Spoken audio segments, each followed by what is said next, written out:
This channel does not promote any violent, harmful, or illegal activities. All content provided by this channel is meant for an education purpose only.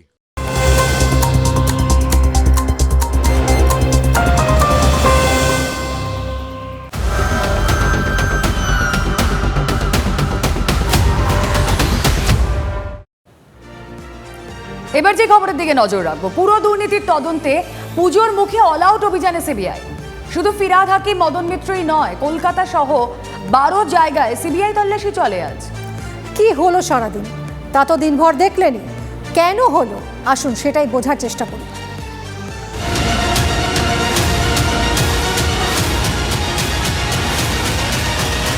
যদি কেউ ভুল করে থাকে তার শাস্তি হওয়া উচিত। যারা দোষী নন তাদের ভয় পাওয়ার কোনো কারণ নেই। মূল মাথাগুলো যারা তারা বেরিয়ে আসুক। তথ্য সরবরাহ করছে তৃণমূল কংগ্রেস এক নেতা অন্য নেতার বিরুদ্ধে। পাওয়ার কারোর কাছে সারা জীবন থাকবে না। এক নেতার বাড়িতে সিবিআই গেলে আরেক নেতার বাড়িতে পার্টি হচ্ছে। এটা সম্পূর্ণ উদ্দেশ্য প্রণোদিত একটি চিত্রনাট্য। লেখককে, পরিচালককে, প্রযোজকই বা কে, কেই বা অভিনেতা অভিনেত্রী। মহালয়ার আগে শেষ রবিবাসরীয় পূর্ণ প্রভাতে রাজনৈতিক চমক কানায় কানায় পরিপূর্ণ। মেয়র ও মন্ত্রী ফিরহাদ হাকিম, পাশাপাশি একদা হেভিওয়েট মন্ত্রী তথা বিধায়ক মদন মিত্রর বাড়িতে শটান সিবিআই অফিসাররা। নো সমন, নো নোটিস, ডিরেক্ট অ্যাকশনে সেন্ট্রাল এজেন্সি। কেন এভাবে সাত সকালে দুই নামজাদা নেতার দুয়ারে সিবিআই?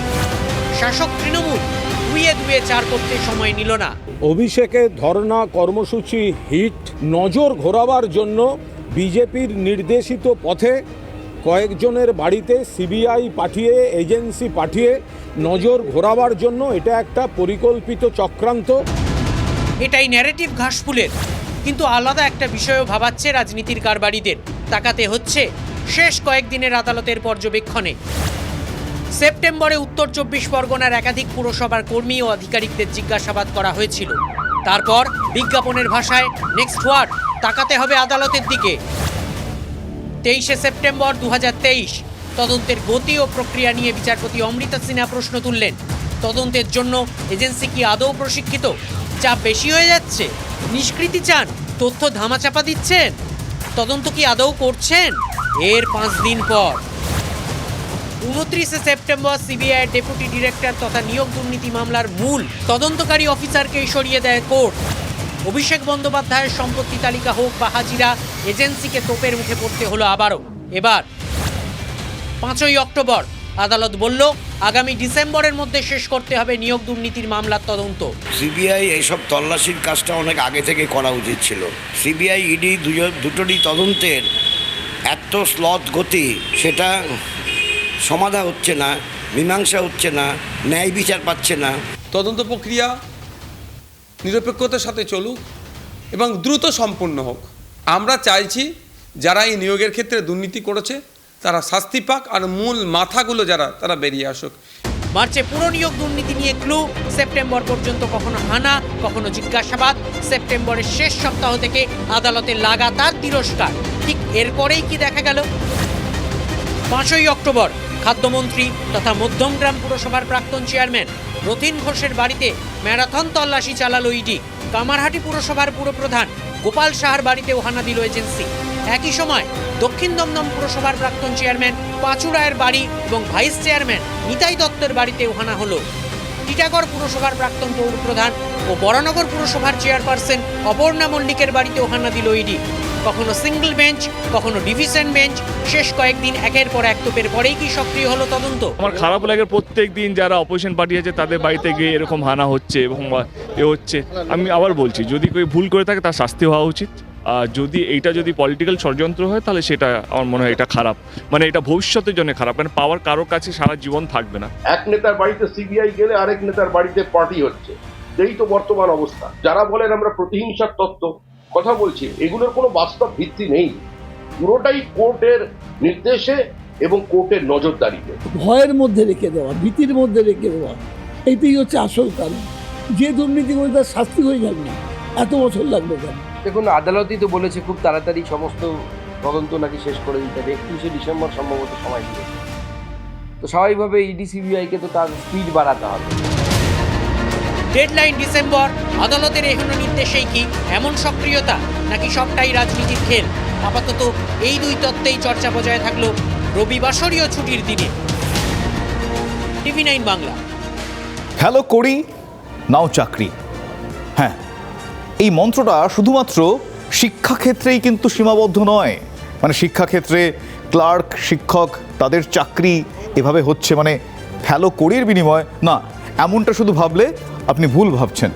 শিক্ষাক্ষেত্র ছাড়িয়ে এই মন্ত্র কার্যকরী হয়েছে পুরসভার ক্ষেত্রেও। সেখানেও দেদার বিকিয়েছে চাকরি, সেখানেও পরীক্ষার কোনো বালাই নেই। শান্তনু অয়নদের হাতে টাকা গুজে দিলে লক্ষ লক্ষ টাকার বিনিময়ে সেখানে চাকরি পেয়ে গিয়েছেন অযোগ্যরা।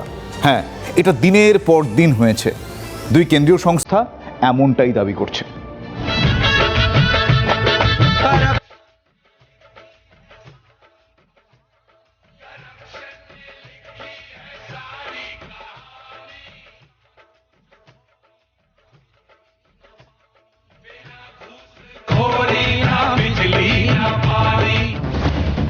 শিক্ষক নিয়োগ দুর্নীতির ঝাঁপ খুলেছিল অর্পিতার টালিগঞ্জের ফ্ল্যাটের রাশি রাশি টাকা দিয়ে।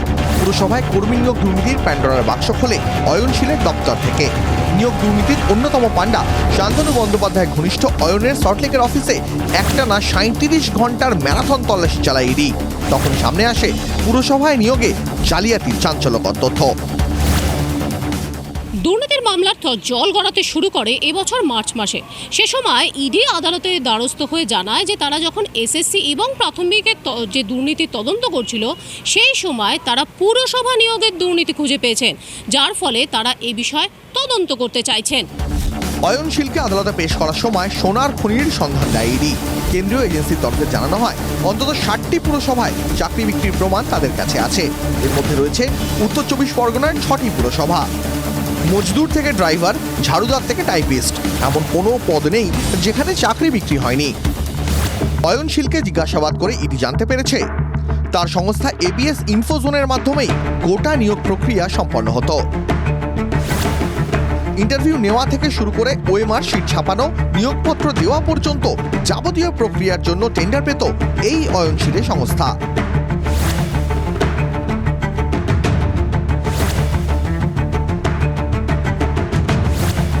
শিক্ষক নিয়োগ দুর্নীতিতে যেমন জেলায় জেলায় ছড়ানো ছিল এজেন্ট, দালাল, পুরসভায় ভুয়ো নিয়োগের ক্ষেত্রেও একই পথে হেঁটেছে দুর্নীতির পাণ্ডারা। চাকরি প্রার্থীদের নামের তালিকা রয়েছে, চাকরি প্রার্থীদের রোল নাম্বার রয়েছে, তাদের কোন মিউনিসিপ্যালিটিতে পোস্টিং দেওয়া হবে, কোন ক্যাটাগরিতে পোস্টিং দেওয়া হবে, এবং নগদে লেনদেনের তথ্য। এবং সেই সমস্ত নথির ঠিক নিচেই বোল্ড করে লেখা রয়েছে রেফার্ড বাই এজেন্ট লাল। আবার এই একই নথি তার মধ্যে কোথাও লেখা রয়েছে রেফার্ড বাই এজেন্ট এমডি, আবার কোথাও বা লেখা রয়েছে রেফার্ড বাই এজেন্ট তপনদা, বা কোথাও লেখা রয়েছে কানুদা।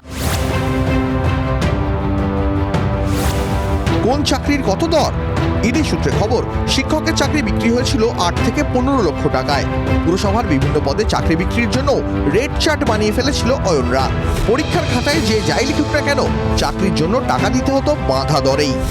সূত্রে খবর, গ্রুপ ডির পদে বিভিন্ন চাকরির জন্য দিতে হতো 4 থেকে 5 লক্ষ টাকা। গ্রুপ সি পদের দর ছিল 7 থেকে 8 লাখ টাকা। শ্রমিক, গাড়ি চালক, সাফাই কর্মীদের মতো পদের জন্য 4 লাখ টাকা। অয়নশীলের ল্যাপটপ এবং ফোন ঘেঁটে এই রেড চার্ট মিলেছে বলে তদন্তকারীদের দাবি। সেগুলো আদালতে পেশও করা হয়েছে। অয়নশীলকে জিজ্ঞাসাবাদ করে ইডি জানতে পেরেছে তার সংস্থা এবিএস ইনফোজোনের মাধ্যমে পুরসভায় নিয়োগ হয়েছিল। কি করত এই এবিএস ইনফোজোন? ইডির দেওয়া তথ্য মোতাবেক এই সংস্থার মাধ্যমেই গোটা নিয়োগ প্রক্রিয়া সম্পন্ন হতো। ইন্টারভিউ নেওয়া থেকে শুরু করে প্রশ্নপত্র ছাপানো, নিয়োগপত্র দেওয়া পর্যন্ত যাবতীয় প্রক্রিয়ার টেন্ডার পেত এই অয়নশীলের সংস্থা। তার মাধ্যমেই চাকরি বিক্রির জাল বিছিয়েছিল সে। রাজ্য জুড়ে বিভিন্ন ক্ষেত্রে চাকরি দিয়ে অয়নশীল 50 কোটি টাকা তুলেছিল বলেও দাবি করেছে ইডি। দুর্নীতির বহর দেখে আদালতে গীতার শ্লোক আহরেছেন ইডির আইনজীবী। তাদের দাবি, রাজ্যের সর্বত্র চাকরিতে দুর্নীতি হয়েছে, সহায় একমাত্র ভগবান শ্রীকৃষ্ণ। পুরসভার নিয়োগ দুর্নীতিতে যে শাসকের কাটা ঘায়ে নুনে ছিটে দেবে তা বলার অপেক্ষা রাখে না। তবে তার সঙ্গে আরও বড় একটা প্রশ্ন উঠছে, সরকারি চাকরির সব স্তরে কি নিয়োগ দুর্নীতির জটিল রোগ বাসা বেঁধেছে? অরিত্র ঘোষ ও সায়ন্ত ভট্টাচার্য রিপোর্ট টিভি 9 বাংলা। আকাশে একঝাঁক রকেট বিস্ফোরণ, মৃত্যু, রক্ত। অপারেশন আল আকসা ফ্লাড, আর তাতেই রক্তে ভাসল ইসরায়েল। 50 বছর পর ইসরায়েলের ভূখণ্ডে শত্রুবাহিনী। আক্রান্ত ইসরায়েলের মতো বেপরোয়া শত্রু আর হয় না, তাই পাল্টা আক্রমণ শুরু। 2024-এ দাঁড়িয়ে আরও এক যুদ্ধ কি দেখতে হবে?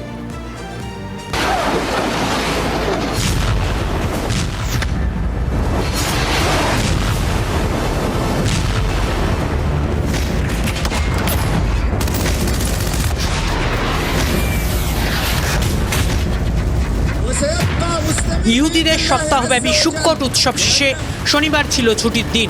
তখনই ভূমধ্যসাগরের তীরে গাজা স্ট্রিপ থেকে ধেয়ে এলো হাজারে হাজারে রকেট।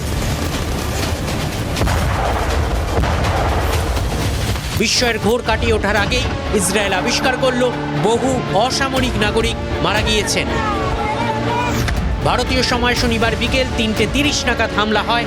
5000-এর বেশি রকেট ছুড়েছে হামাস জঙ্গিরা। অপারেশন আল আকসা ফ্লাড হামাস বাহিনীর। ইসরায়েল ভূখণ্ডেও ঢুকে পড়েছে হামাস জঙ্গিরা। গ্লাইডারে চেপে ইসরায়েলি ভূখণ্ডে জঙ্গি বাহিনী। বহু ইসরায়েলি নাগরিক হামাসের হাতে পণবন্দী।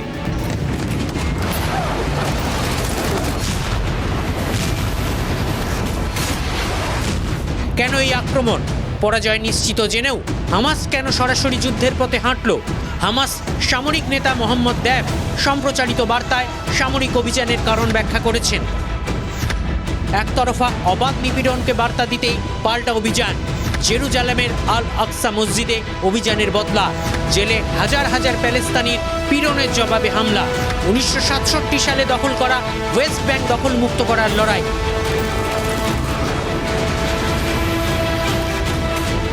প্রাথমিক ধাক্কা কাটিয়ে উঠে পাল্টা আক্রমণ শুরু করেছে ইসরায়েলও। গাজা ভূখণ্ডে হামাস ঘাঁটিগুলি চিহ্নিত করে বিমান হানা চালানো হচ্ছে। পণবন্দি ইসরায়েলি নাগরিকদের উদ্ধারের চেষ্টা চালিয়ে যাচ্ছে ইসরায়েলি বাহিনী। প্রধানমন্ত্রী বেঞ্জামিন নেতানিয়াহু গাজায় অসামরিক মানুষকে নিরাপদে থাকতে বলেছেন। ইসরায়েল অপারেশন আয়রন সোর্ড শুরু করেছে। ঘোষিতভাবে হামাস যোদ্ধাদের বিরুদ্ধে হামলা, কিন্তু ইসরায়েলের বোমা তো শত্রু বেছে বেছে নিকেশ করছে না। অসামরিক নাগরিকই বেঘরে মারা যাচ্ছেন বেশি। মারা যাওয়া তবু মন্দের ভালো। যারা আহত হচ্ছেন তাদের পরিস্থিতি ভয়াবহ।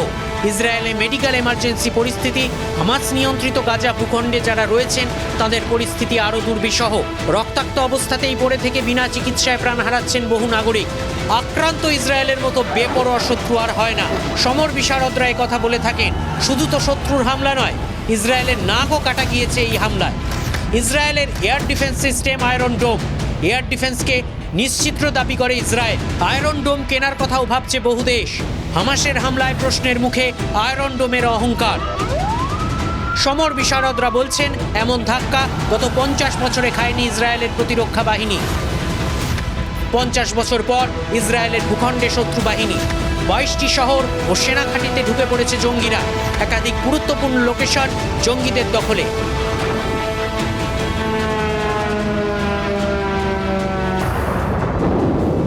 গাজা ভূখণ্ডের একদিকে ভূমধ্যসাগর, 3 দিকে সমুদ্র। ইসরায়েলকে বাধা দেওয়ার কেউ নেই। অতএব একসময় হামাসকে হার মানতেই হবে। কিন্তু এই ঝামেলা ইসরায়েলের সামরিক ও রাজনৈতিক আত্মবিশ্বাসে আঘাত করবে, তাতে সন্দেহ নেই। প্রতিরক্ষা সরঞ্জাম বিক্রি করে ইসরায়েলের যে মুনাফা হয় সেই বাজারেও ভাটা আনতে পারে এই আক্রমণ। হেমন্তেই ভূমধ্যসাগরের জল ফুটতে শুরু করেছে। একেবারেই অস্বাভাবিক পরিস্থিতি। Bureau report, TV 9 Bangla.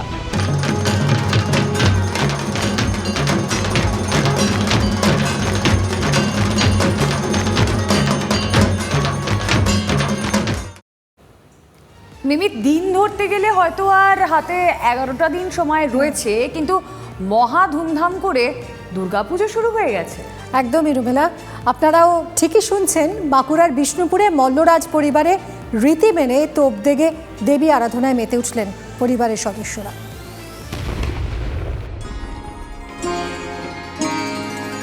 পুজো শুরু হতে এখনো সপ্তাহ দুয়েক বাকি। মণ্ডপে মণ্ডপে চূড়ান্ত ব্যস্ততা।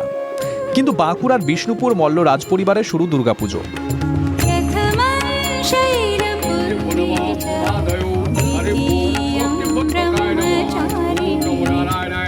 মূর্ছা পাহাড় থেকে মুহুর্মুহু তোপদাগা, দেবীর আগমনী বার্তা। তোপধ্বনি দিয়ে আজও পুজোর প্রতিটি নির্ঘণ্ট ঘোষিত হয়। প্রাচীন পুঁথি বলিনারায়ণী অনুসারে জিতাষ্টমীর পরের দিন অর্থাৎ নবমী তিথিতে শুরু হয় দেবীর আরাধনা।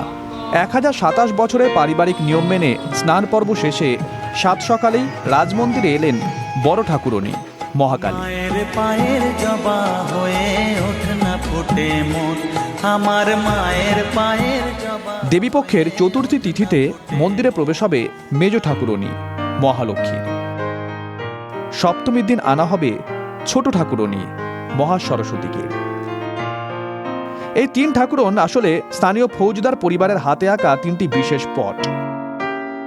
যে আমাদের স্টেটের পুকুর বা জমি আছে সেগুলোকে লিজ দিয়ে সেখান থেকে যে টাকা আসে সেটা এবং আমাদের বিষ্ণুপুর মিউনিসিপ্যালিটি কিছু গ্র্যান্ট দেয়, সেগুলো নিয়ে পুজো হয় এবং আমরা নিজেরা পারিবারিক থেকে যেটা দেওয়া হয় তারপরে সেই অনুযায়ী পুজো চলে। মল্লভূম জুড়ে এখন পুজোর আবহ। পুজোর আনন্দে মেতে উঠেছেন স্থানীয় মানুষ। বাঁকুড়া থেকে হীরক মুখোপাধ্যায়ের রিপোর্ট, TV9 বাংলা। আমাদের চারপাশে কি হচ্ছে বলুন তো? ক্ষমতার রক্তক্ষয়ী দৌড়ের পরিণতি কি সেটা তো সবারই জানা, তাই না? কিন্তু প্রকৃতির সামনে ক্ষমতার দম্ভ এক নিমেষে শেষ। প্রকৃতির সামনে আমরা যে কতটা অসহায় সেটা তো বারবার প্রমাণ হয়েছে। আরও একবার হলো আজ 3টে পরপর ভূমিকম্প, আর তাতেই তছনছ আফগানিস্তান।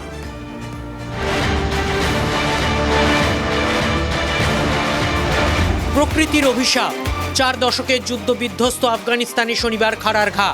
জুনের পর অক্টোবর ফের শক্তিশালী ভূমিকম্পে কাঁপল আফগানিস্তান। ভয়াবহতা আগের থেকেও বেশি। সেবার ভূমিকম্প হয়েছিল পাকিস্তান ঘেঁষা সীমান্তে, এবার পশ্চিম আফগানিস্তানে।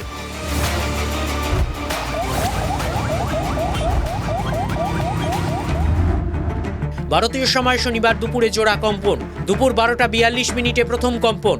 রিক্টার স্কেলে প্রথম কম্পনের মাত্রা 6.1। কম্পনের কেন্দ্র ভূপৃষ্ঠ থেকে 21 কিলোমিটার গভীরে। প্রথম কম্পনের আধ ঘন্টা পর দ্বিতীয় কম্পন। রিক্টার স্কেলে দ্বিতীয় কম্পনের মাত্রা 6.2। কম্পনের কেন্দ্র ভূপৃষ্ঠের 34 কিলোমিটার গভীরে। জোড়া কম্পন ছাড়াও 4টি আফটার শক। আফগান ভূমিকম্পে প্রাচীন জনপদ হেরাটেই ক্ষয়ক্ষতি সবচেয়ে বেশি। ধ্বংসস্তূপের নিচে হাজার হাজার মানুষ চাপা পড়ে আছেন। তাদের কেউ কেউ অলৌকিকভাবে উদ্ধার হয়েছেন, কিন্তু অধিকাংশ ক্ষেত্রেই নিথর দেহই বেরিয়ে এসেছে। তালিবানি শাসনে উন্নত বিশ্ব থেকে সম্পূর্ণ ছিন্ন আফগানিস্তান। উন্নত বিশ্বের ত্রাণ, পুনর্বাসন ও উদ্ধারকারী বাহিনী এখনও ক্ষয়ক্ষতির জায়গায় পৌঁছতে পারেনি। তাছাড়া আফগানিস্তানে অধিকাংশ বাড়ি কাদামাটি দিয়ে তৈরি। ভূমিকম্পে সেগুলি ভেঙে পড়েই দেওয়াল চাপা পড়েছেন গ্রামীণ আফগানরা। ভূমিকম্পের পর হেরাট শহরের দৃশ্য ভাইরাল হয়েছে। সেই দৃশ্য দেখে স্তম্ভিত নেট নাগরিকরা। কম্পন শুরু হতেই রাস্তায় নেমে আসেন শয় শয় মানুষ। তাঁরা সকলেই পুরুষ। কঠোর তালিবানি শাসনে ভূমিকম্পের সময়ও মহিলাদের পর্দার বাইরে আসার স্বাধীনতা নেই। ভূমিকম্পের সময়ও শাস্তির ভয় তাঁরা বাড়িতেই বন্দী ছিলেন। সেই কারণেই কি মৃতদের মধ্যে অধিকাংশ মহিলা ও শিশু বলে আশঙ্কা করছে মানবাধিকার সংগঠনগুলি? Bureau report, TV9 Bangla.